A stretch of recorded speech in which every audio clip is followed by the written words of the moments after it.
करने के लिए हमारे बीच राष्ट्रीय प्रवक्ता डॉक्टर सुधांशु त्रिवेदी जी मौजूद हैं। उनके साथ हमारे प्रदेश अध्यक्ष दिल्ली प्रदेश श्री वीरेंद्र सचदेवा जी मौजूद हैं। अब मैं निवेदन करूंगा आदरणीय सुधांशु त्रिवेदी जी से कि आप सबको संबोधित करें। सुधांशु जी।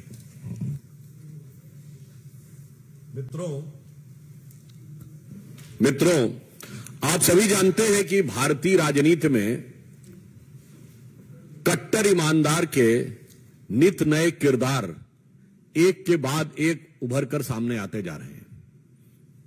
आपने देखा कि पहले शराब के कारोबार में उनका किरदार दिखा, फिर बिजली के व्यापार में उनका किरदार दिखा, फिर अदालत के अंदर, और फिर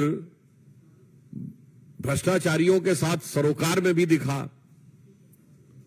अब एक नए प्रकार का किरदार उनका दिख रहा है, जिसमें अपने सिपह सलारों को, अपने पार्टी के कार्यकर्ताओं को सरकारी तनख्वाह पर नियुक्त करना और उनसे सरकारी पद पर रहते हुए पार्टी का काम करवाना।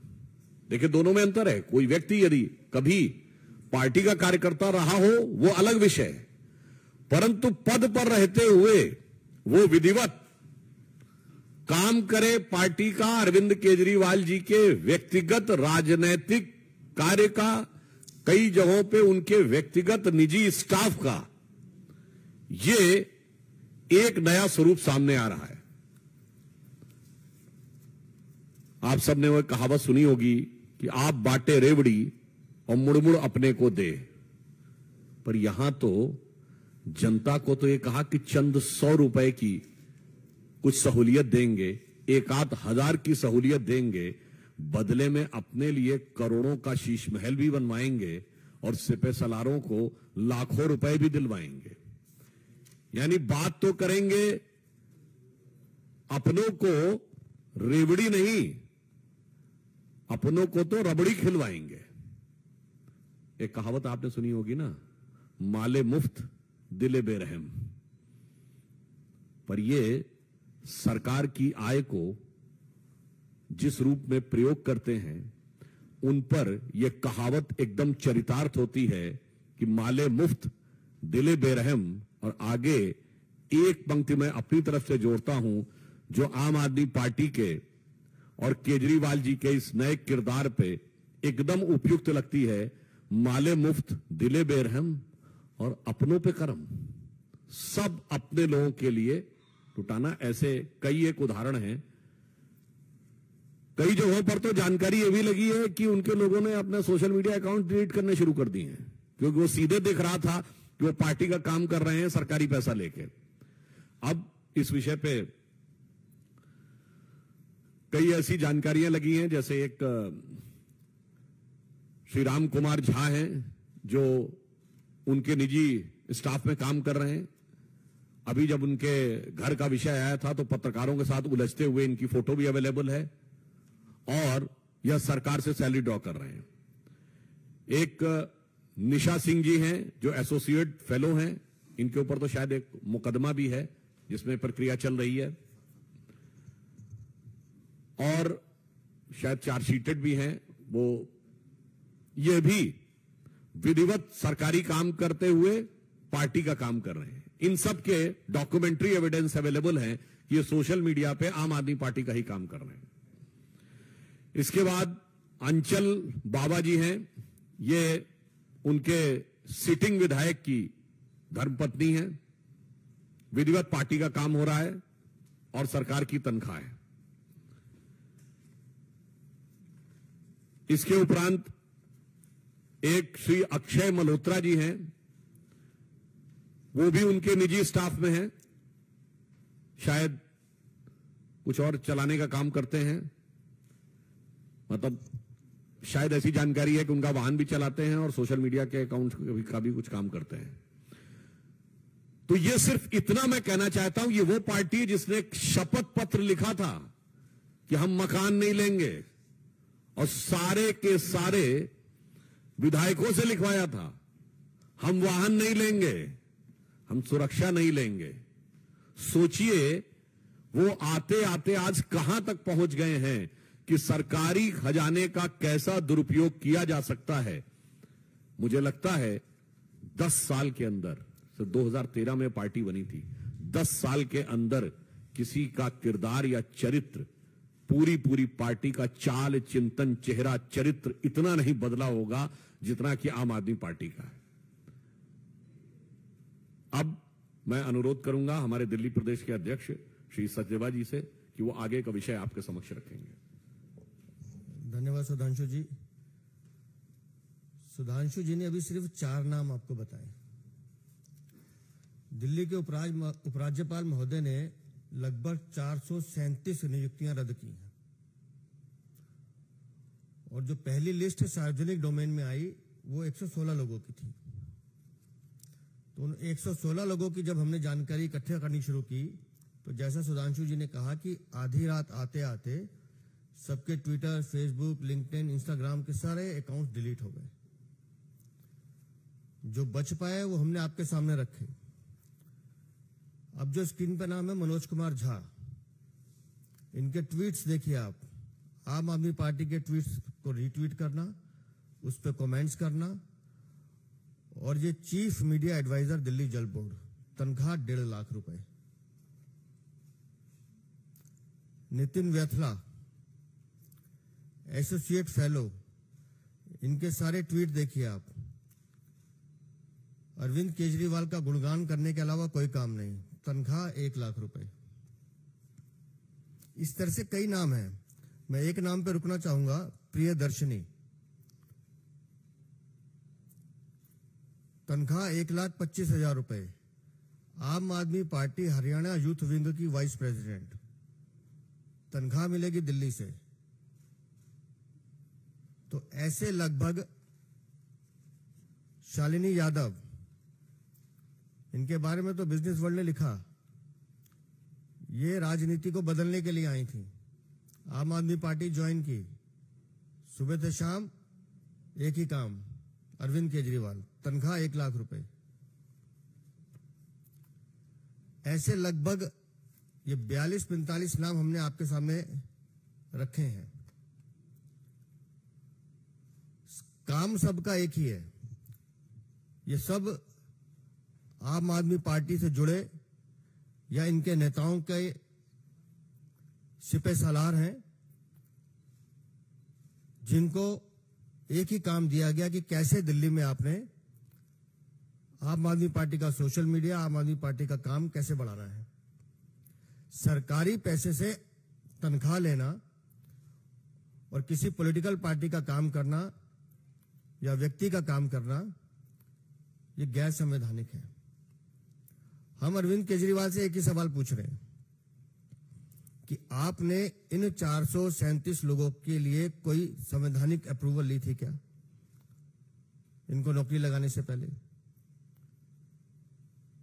दिल्ली सरकार में एक भी नौकरी बिना एप्रोप्रिएट अथॉरिटी की परमिशन के बिना लग नहीं सकती।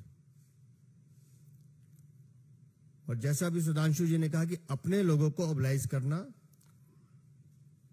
उनकी जेब भरना, और मैं बड़ी जिम्मेदारी से कह रहा हूं, उनकी जेब भरते समय अपनी जेब का भी ध्यान रखना, ये आम आदमी पार्टी का कल्चर है।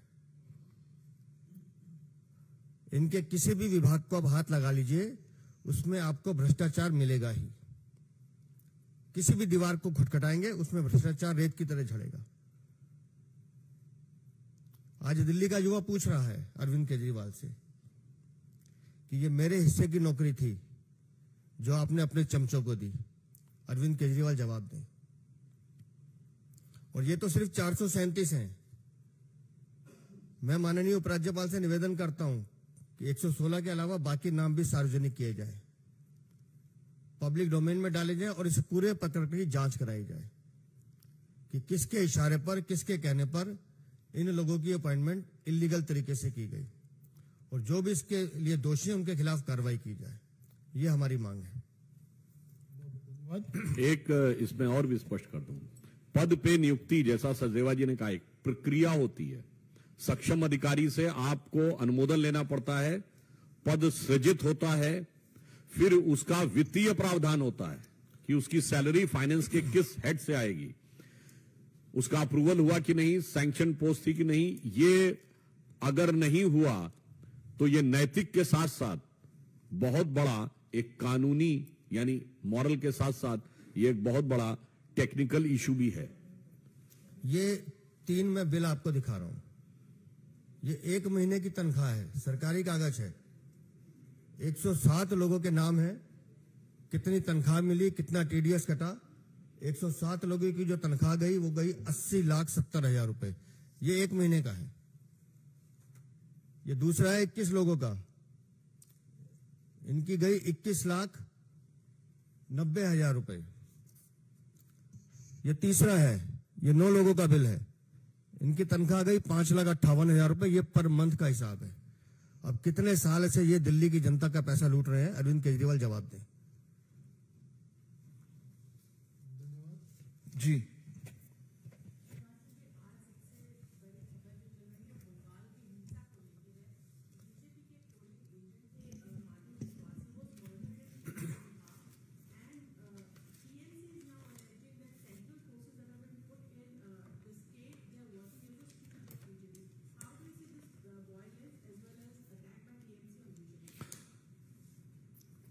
चुनाव लोकतंत्र के हृदय की गति माने जाते हैं, परंतु बंगाल में कुछ कुछ वैसा ही हो रहा है जैसा 90 के दशक में बिहार में हुआ करता था।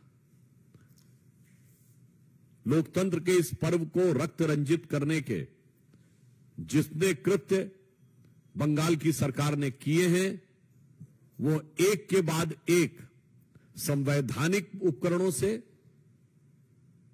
एक्सपोज होते जा रहे हैं। यदि तृणमूल की सरकार यह बात कहती है तो यह निर्णय तो न्यायालय ने लिया है। न्यायालय ने बहुत स्पष्ट शब्दों में कहा है कि जब राज्य के चुनाव आयोग ने ही डिमांड की थी फोर्सेस की, तो वो कैसे कह सकते हैं कि फोर्सेस नहीं आने चाहिए, और कौन सा फोर्स आना चाहिए यह चुनाव आयोग का अधिकार नहीं था। चुनाव आयोग यह मांग सकता है कि मुझे सुरक्षा बल चाहिए, कौन से चाहिए, कैसे चाहिए, यह उनका अधिकार नहीं है। यह प्रश्न करने का अर्थ होता है कि उनके मन के अंदर का जो भाव था कि वो दुरुपयोग करना चाहते थे। मुझे लगता है कि चुनाव आयोग इस विषय के ऊपर पूरी नजर रखे हुए है, और चुनाव आयोग ने यदि सतर्कता नहीं रखी होती, न्यायालय ने यदि कड़ाई के साथ निर्देश नहीं दिए होते, तो ये चुनाव बहुत ही विभत्स हो सकते थे। परंतु हमारे कार्यकर्ताओं की जिस प्रकार से हत्या, प्रताड़ना हो रही है, इसके उपरांत भी जिस दृढ़ता के साथ वो लड़ रहे हैं, वो लोकतंत्र के प्रति भारतीय जनता पार्टी की निष्ठा का प्रमाण है। और जो कुछ पश्चिम बंगाल की सरकार कर रही है, वो लोकतंत्र को किस प्रकार से सत्ता का दुरुपयोग ही नहीं, सीधे हिंसा के द्वारा प्रभावित करना। क्योंकि पिछले चुनाव में एक बहुत बड़ा हिस्सा था जिन्होंने वोट, मतलब सिंगल नॉमिनेशन हो गया था, अनअपोज्ड। मगर उससे ज्यादा बड़ी बात यह है कि इसमें किसी को भी न लोकतंत्र की समस्या नजर आ रही है, न लोकतंत्र में हत्या नजर आ रही है। क्योंकि ये सब वो लोग हैं जिनको किसी भी प्रकार के कृत्य में बस भारतीय जनता पार्टी और मोदी जी के विरोध का सुंदर संगीत नजर आता है। चाहे व्यक्ति कार्यकर्ताओं की हत्या हो जाए, चाहे लोकतंत्र रक्त रंजित हो जाए।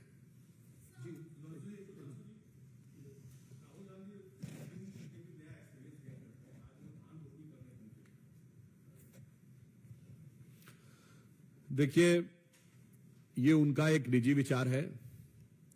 वो जो भी कार्य करने के लिए पहुंचे, आपको पता है कि राहुल गांधी जी निवर्तमान सांसद कांग्रेस वालों के लिए बहुत सम्माननीय है, अभिनंदनीय है। यद्यपि न्यायालय की दृष्टि में वो निंदनीय है। आज राजनीतिक दृष्टि से वो दयनीय स्थिति में आ गए हैं। परंतु मैं एक बात पूछना चाहता हूं, यदि उनके मन में किसानों के प्रति वास्तविकता में इतनी हमदर्दी है, तो जिस राज्य से वो सांसद थे, वहां पर उन्होंने वो कानून क्यों नहीं लागू करवाए यानी जिसको आप तथाकथित काला कानून कहते थे, वो तो केरल में लागू है, वहां क्यों नहीं प्रश्न उठाते हैं? यह दर्शाता है कि किसानों के हित के लिए वास्तविकता में आपके मन में क्या है। और वैसे भी अनेक मौकों के ऊपर आपने देखा होगा, उन्होंने कई प्रकार के अच्छे भावभंगिमाएं दी हैं। अभी आपने देखा था वो यात्रा की समाप्ति के ऊपर कश्मीर में बर्फ खेलते हुए, फिर उन्होंने उसके बाद कहा कि यहां पे कानून व्यवस्था समाप्त है। आपको याद हो, संसद के अंदर भी प्रधानमंत्री जी के गले पड़ने के बाद उन्होंने अपनी एक जो कुछ इशारा किया था, तो मुझे लगता है कि राहुल गांधी जी के जो भी आचरण है, इसमें हकीकत कम और फसाना अधिक नजर आता है। नीरज जी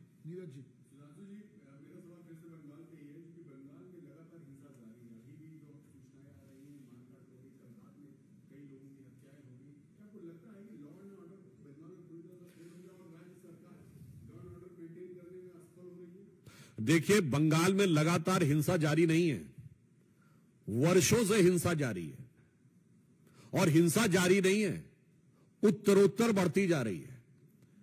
स्थितियां बद से बदतर होती चली जा रही हैं, और हिंसा का स्वरूप यह है कि भारतीय जनता पार्टी के कार्यकर्ताओं की हत्या हो रही है, कम्युनिस्ट और कांग्रेस कार्यकर्ताओं की भी हत्या हो रही है।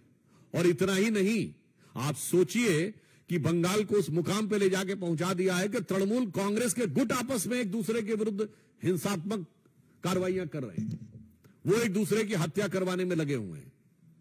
यह दर्शाता है कि बंगाल की वह भूमि जिसे बंगाली भद्र लोग कहा जाता था, जो कला और संस्कृति के लिए पूरे विश्व में जानी जाती थी, जिसकी एक वैश्विक पहचान थी, सिर्फ राष्ट्रीय पहचान ही नहीं, वो आज पश्चिम बंगाल की सरकार में तृणमूल कांग्रेस के इस कार्यकाल में पूरी तरीके से हिंसा, भ्रष्टाचार और अपराधियों को प्रत्यक्ष राजनीतिक संरक्षण देने के दुर्दांत अपराध की भागी हो गई है। अपराधियों को जिस प्रकार से सत्ता का संरक्षण देकर उनसे हिंसा करवाई जा रही है, ये अपने आप में भारत की राजनीति का बहुत दुखद उदाहरण है। इसीलिए मैंने कहा दुर्दांत अपराध की भागी हो रही है पश्चिम बंगाल की सरकार। और उससे ज्यादा दुख यह है कि ये उस प्रांत के हैं जहां से कला, संस्कृति, ज्ञान और विज्ञान का केंद्र भारत में रहता था, वो आज अपराध, खतरनाक तुष्टीकरण, राष्ट्र विरोधी गतिविधियों और लोकतंत्र के अंदर हिंसा का पूरे भारत में एक दुखद और दर्दनाक उदाहरण बन के उभरा है।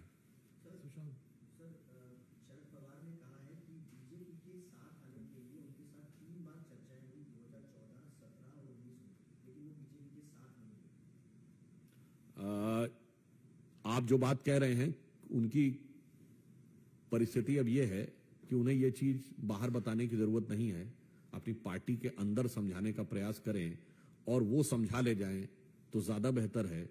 नितांत अंदरूनी मामला है उनका, अंदरूनी मामला क्या, पारिवारिक मामला है।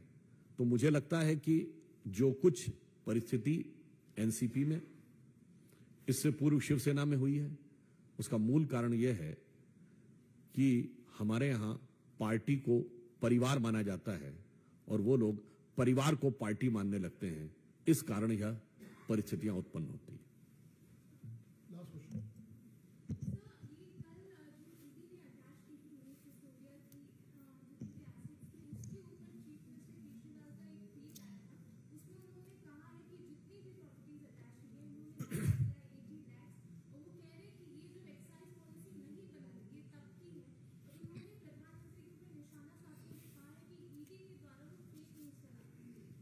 देखिए, फिर मैंने कहा कि एक और नया किरदार उनका उभर के सामने आया।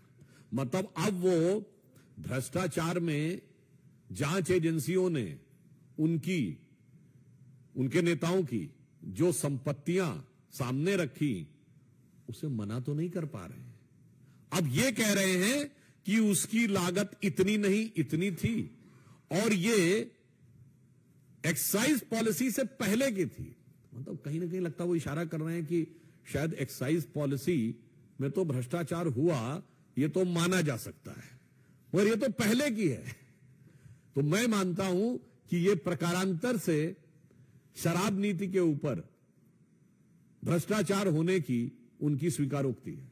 This is in a way indirectly his candid acceptance that there was a clear cut corruption in excise policy, because he is saying कि वो एक्साइज पॉलिसी से पहले की है। और पता नहीं अभी आगे और क्या क्या निकले कि एक्साइज पॉलिसी से पहले क्या था। अगर वो सही होते तो उन्हें कहना चाहिए था कि साहब ये तो प्रॉपर्टी हमारी है ही नहीं, या ये प्रॉपर्टी का स्रोत ये है। इसीलिए समस्या ये है कि अपने को कट्टर ईमानदार कहने वाले जांच एजेंसी से लेके कोर्ट में एक नहीं अनेक बार बेल रिजेक्ट हुई है। इसका राजनीति से क्या लेना देना है? ये तो प्योरली टेक्निकल इश्यू है, और शायद 6 या 7 बार वो कर चुके हैं प्रयास, और इसके बावजूद बेल रिजेक्ट हो रही है। अब इस प्रकार की बातें आके कहना कि प्रॉपर्टी की कीमत इतनी नहीं इतनी है, मुझे लगता है कि अब उनके पास अपना नैतिक बचाव करने की इतनी सी भी आधार नहीं बचा है। Last question.